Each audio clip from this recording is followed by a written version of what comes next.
നമ്മളെ കാണാൻ ഒരാള് വന്നിട്ടുണ്ട്. കാണാനും നമുക്ക് പാട്ടൊക്കെ പാടിത്തരാൻ ഒരാള് വന്നിട്ടുണ്ട്. ദേവരാജൻ മാസ്റ്റർ റൗണ്ട് ഇവിടെ നടന്നുകൊണ്ടിരിക്കുകയാണല്ലോ ദേവരാഗങ്ങൾ. അപ്പൊ മാസ്റ്ററിന് ഏറ്റവും പ്രിയപ്പെട്ട ഒരു ശിഷ്യയാണ് നമ്മുടെ അടുത്ത് വന്നിട്ടുള്ളത്. മാസ്റ്റർ നമ്മളെയൊക്കെ വിട്ട് പോകുന്നതിനും ഒരുപാട് പേരെ ഇൻട്രൊഡ്യൂസ് ചെയ്തിട്ടുണ്ട്. മാഷ് പോകുന്നതിനൊക്കെ മുന്നേ ആയിട്ട് ആ ഒരു അവസാന കാലഘട്ടം ആ സമയത്ത് ഇൻട്രൊഡ്യൂസ് ചെയ്ത കുറച്ച് ആളുകളിൽ ഒരാളാണ് ഡോക്ടർ രശ്മി. ഓക്കെ, അവ രശ്മി ചേച്ചി വന്നിട്ടുണ്ട് ഇവിടെ. അപ്പൊ നമുക്ക് മാസ്റ്ററെ കുറിച്ചുള്ള ഒരുപാട് കാര്യങ്ങളൊക്കെ ചേച്ചിയോടും ചോദിക്കാം. അപ്പൊ ഒരുപാട് സ്നേഹത്തോടെ സൂപ്പർ സ്റ്റാറിന്റെ വേദിയിലേക്ക് നമ്മൾ സ്വാഗതം ചെയ്യുന്നു ഡോക്ടർ രശ്മി.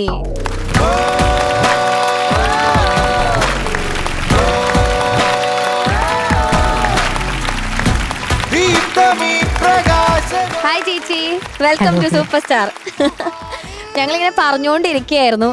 അപ്പോൾ ഇപ്പൊ ദേവരാജ മാസ്റ്ററെ കുറിച്ച് ശരത് സാറിന് ഉണ്ടായിരുന്ന ആ ഒരു എക്സ്പീരിയൻസ് ഒക്കെ നമ്മുടെ അടുത്ത് ഷെയർ ചെയ്തു. അപ്പോൾ മാഷിന്റെ കൂടെ ഒരുപാട് സമയം ചെലവഴിച്ചിട്ടുണ്ടാവും ഉറപ്പായിട്ടും. എങ്ങനെയാണ് ഇപ്പൊ മാസ്റ്റർ ആണെങ്കിലും ചേച്ചിയുടെ അടുത്തേക്ക് നിങ്ങൾ എങ്ങനെയാണ് കണ്ടുമുട്ടിയത്? ആ ഒരു ഫസ്റ്റ് മൊമെന്റ് ഒക്കെ എങ്ങനെയായിരുന്നു? സത്യം പറഞ്ഞാൽ ഞാൻ പഠിച്ചുകൊണ്ടിരിക്കുന്ന കാലത്ത് MBBS ചെന്നൈയിൽ പഠിച്ചുകൊണ്ടിരിക്കുന്ന സമയത്ത് മാസ്റ്റർ ഒരു പ്രോഗ്രാമിനായിട്ട് ഖത്തറിൽ വന്നിരുന്നു. അപ്പോൾ ഞാൻ വെക്കേഷൻ സമയത്ത് അവിടെ വീട്ടിലേക്ക് ഖത്തറിൽ പോയ സമയത്താണ് മാസ്റ്റർ അവിടെ വന്നപ്പോൾ ഞങ്ങളുടെ വീട്ടിലാണ് താമസിച്ചതൊക്കെ. അപ്പോൾ അവിടെ വെച്ചാണ് മാസ്റ്റർ ആദ്യമായിട്ട് എൻ്റെ പാട്ടൊക്കെ കേൾക്കുന്നതൊക്കെ. അത് കഴിഞ്ഞിട്ട് പിന്നെ അതിനുശേഷം പിന്നെ ഞാൻ ട്രിവാൻഡ്രത്തേക്ക് പോയ സമയത്ത് പിന്നെ ഇതിന്റെ ഇടയിൽ ഒരു കണക്ഷൻ ഒന്നും ഉണ്ടായിരുന്നില്ല. പിന്നെ ആ പ്രോഗ്രാം കഴിഞ്ഞ് മാസ്റ്റർ പോയി. ട്രിവാൻഡ്രത്ത് ചെന്ന സമയത്ത് ഈ പറഞ്ഞ പോലെ ഞാൻ വർക്ക് ചെയ്യായിരുന്നു അവിടെ. അപ്പോൾ KPSCയുടെ ഒരു വർക്കിന് വേണ്ടിയിട്ട്, നാടകഗാനത്തിന് വേണ്ടിയിട്ട് പാടാനായിട്ട് അവർ ഫീമെയിൽ സിംഗറിനെ അന്വേഷിച്ചുകൊണ്ടിരിക്കുന്ന ഒരു സമയമായിരുന്നു. അപ്പോൾ മാസ്റ്ററുടെ കൂടെ ഉണ്ടായിരുന്ന മധുചേട്ടൻ എന്ന് പറഞ്ഞ ചേട്ടനാണ് ഇങ്ങനെ പറഞ്ഞത്, മാസ്റ്റർ രശ്മി ഇവിടെ ഉണ്ടല്ലോ, നമുക്ക് വിളിച്ചാലോ എന്ന് ചോദിച്ചപ്പോ അങ്ങനെ വിളിച്ചു. അങ്ങനെ മാസ്റ്ററിനെ ഡയറക്റ്റ്ലി വിളിക്കുക ചെയ്തത്. അങ്ങനെ ഞാൻ മാസ്റ്ററുടെ വീട്ടിലേക്ക് പോയി. മാസ്റ്റർ കരമനയിലാണ് താമസിച്ചിരുന്നത് ട്രിവാൻഡ്രത്ത്. അങ്ങനെ അവിടെ പോയി. അങ്ങനെയാണ് മാസ്റ്ററത്തേക്ക് ഞാൻ ചെല്ലുന്നത് ഈ പാട്ട് പാടാൻ വേണ്ടിയിട്ട്. ഇവിടെ ഒരാള് ഫസ്റ്റ് പോയ എക്സ്പീരിയൻസ് ഞങ്ങൾ കേട്ടു. അധികം പറയാം. പക്ഷെ എനിക്കിപ്പോ രശ്മി പറയുമ്പോ എനിക്ക് ഒരു സംഭവത്തിൽ ചിരി വന്നു. ഞാൻ MBBS ചെന്നൈയിലായിരുന്നു പഠിച്ചുകൊണ്ടിരുന്നത്. മാസ്റ്റർ ഖത്തറിൽ വന്നു. അത് എന്താണ് അതിന്റെ കണക്ഷൻ എന്ന് അറിഞ്ഞൂടാ. ഞാനിവിടെ ചെന്നൈയിലുണ്ടായിരുന്നു, മാസ്റ്റർ കൊയിലാണ്ടിയിലുണ്ടായിരുന്നു എന്ന് പറയുമ്പോ അത് എങ്ങനെ പിന്നാണ് ഒരു പ്രോഗ്രാമിനായിട്ട് ആയിക്കോട്ടെ. അല്ല, അത് കണക്ട് ചെയ്തില്ല, ഞാൻ പേടിച്ചു പോയി. ഓക്കെ, അപ്പൊ ഫസ്റ്റ് മാഷിന്റെ കൂടെയുള്ള ഒരു റെക്കോർഡിംഗ് സെഷൻ ഒക്കെ എങ്ങനെ ഉണ്ടായിരുന്നു? ഇല്ല, മാഷ് എങ്ങനെയാണ് മാഷ് പറഞ്ഞു തരുമ്പോ, ഒന്നാമത് മാഷിന്റെ സ്വഭാവം എന്താണ് നമുക്കൊക്കെ അറിയാം. നല്ല മനുഷ്യനാണെങ്കിലും ഇച്ചിരി ചൂടനുമാണ്. നമുക്ക് പെട്ടെന്ന് അപ്പോൾ മാസ്റ്റർ പഠിപ്പിക്കാൻ വിളിച്ച സമയത്ത് ഈ KPSCയുടെ വർക്കിനാണ് ഫസ്റ്റ് വിളിക്കുന്നത്.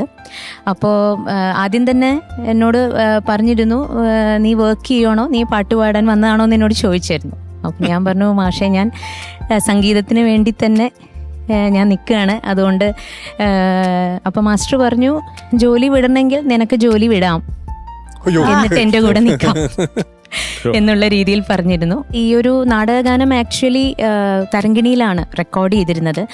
ആ സമയത്ത് ഇത് പാട്ട് പാടിക്കഴിഞ്ഞിട്ട് എനിക്കൊരു ഭയങ്കര അതിശയമുള്ളൊരു കാര്യം എന്താണെന്ന് വെച്ചാൽ, ഒരു ലൈന് പാടിക്കഴിഞ്ഞ് റെക്കോർഡ് ചെയ്തതിന് ശേഷം ഒരു ലൈന് വീണ്ടും വീണ്ടും റിപ്പീറ്റ് ചെയ്തിട്ട് മാസ്റ്റർ എന്നെ കൊണ്ട് പാടിപ്പിച്ചു. അപ്പോൾ അതിലൊരു അക്ഷരം മാസ്റ്റർക്ക് ക്ലിയർ ആവുന്നില്ല. സാറിന് അറിയുന്ന പോലെ തന്നെ വളരെ കർക്കശമായിരുന്നു ഈ വാക്കുകൾ, വളരെ കറക്റ്റായി പ്രൊനൗൺസ് ചെയ്യണം എന്നുള്ളത്. അപ്പോൾ അതിലൊരു പിറ പോലെ എന്നൊരു വാക്ക് വരുന്നുണ്ട്. അപ്പം ആ റാ കേൾക്കുന്നില്ല എന്ന് പലതവണ മാസ്റ്റർ പറഞ്ഞു. ഞാൻ പലതവണയും പാടി, പക്ഷെ എന്നിട്ടും മാസ്റ്റർക്ക് അത് ക്ലിയർ ആവുന്നില്ല. അപ്പോൾ മാസ്റ്റർ അവസാനം എല്ലാം നിർത്തിച്ച് അവസാനം നോക്കിയപ്പോൾ മാസ്റ്റർ സൗണ്ട് എഞ്ചിനീയറോട് പറഞ്ഞിട്ട് എനിക്കറിയില്ല, ഏതോ ഒരു നോബ് എന്തോ തിരിക്കാൻ പറഞ്ഞു. അപ്പോൾ ഏതോ ഒരു ഇൻസ്ട്രുമെന്റ് കട്ട് ചെയ്തപ്പോൾ എൻ്റെ ആ ഒരു അക്ഷരം കേട്ടു. അപ്പോൾ അതൊക്കെ രശ്മിയുടെ ഒരു എതിരാളി അവിടെ ഉണ്ടായിരുന്നു. അപ്പൊ അതൊക്കെ വളരെ ആശ്ചര്യത്തോടു കൂടിയാണ് അതൊക്കെ കണ്ടു നിന്നിരുന്നത്. അതൊക്കെ ഇപ്പോൾ നമ്മൾക്കൊക്കെ അത് മനസ്സിലാക്കാൻ പറ്റുമോ എന്ന് പോലും അറിയില്ല സാർ. അപ്പം അങ്ങനെയാണ് അതൊക്കെ കണ്ടു നിന്നിരുന്നത് ആ സമയത്ത്. ഭയങ്കര ഒരു ഭാഗ്യം തന്നെ എന്ന് വേണമെങ്കിൽ പറയാം. അപ്പൊ എന്തായാലും നമുക്ക് രശ്മി ചേച്ചിയുടെ പാട്ട് കേൾക്കാം അല്ലെ? ഉറപ്പായിട്ട്. ഓക്കെ, ഏത് പാട്ടാ ചേച്ചി പാടാൻ പോകുന്നേ? ഞാൻ ഇന്ദ്രവല്ലരി പൂച്ചൂടി വരും. Wonderful song. ഓക്കെ.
രശ്മി ചേച്ചി ബ്യൂട്ടിഫുൾ ആയിരുന്നു, ബ്യൂട്ടിഫുൾ ആയിരുന്നു.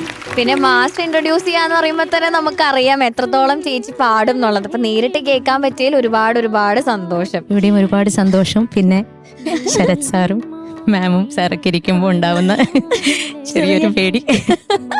അതുകൊണ്ട് ചേച്ചിക്ക് പേടിയോ? ഞങ്ങൾക്കായിരുന്നു പേടി. ഡോക്ടറല്ലേ അതോ ഡോക്ടറേറ്റ് ആണോ? അല്ലല്ലോ. അല്ല, ഡോക്ടറാണ്, അലോപ്പതി ഡോക്ടറാണ്. എന്റെ അമ്മ, അതാ ഞങ്ങക്ക് പേടി. ഒരു കുത്ത് എന്നാടാ. കുറെ സന്തോഷം കേട്ടോ അത് കണ്ടതില്.